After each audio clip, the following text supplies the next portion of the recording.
Να πάρουμε και ένα δεύτερο. Αυτό είναι 250 γραμμάρια.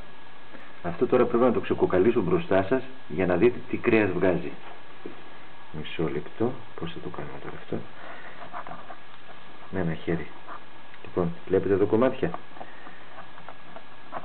Αυτό είναι όλο ψαχνό.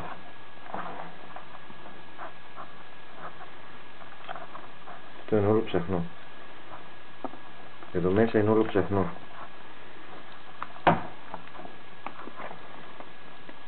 Τα μεγάλα τα τρώνε αυτά ομά.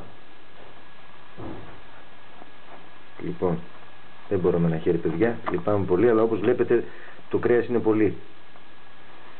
Τώρα με το ένα χέρι λίγο έβγαλα και έχω βγάλει 100 γραμμάρια από τα 250 που είδατε.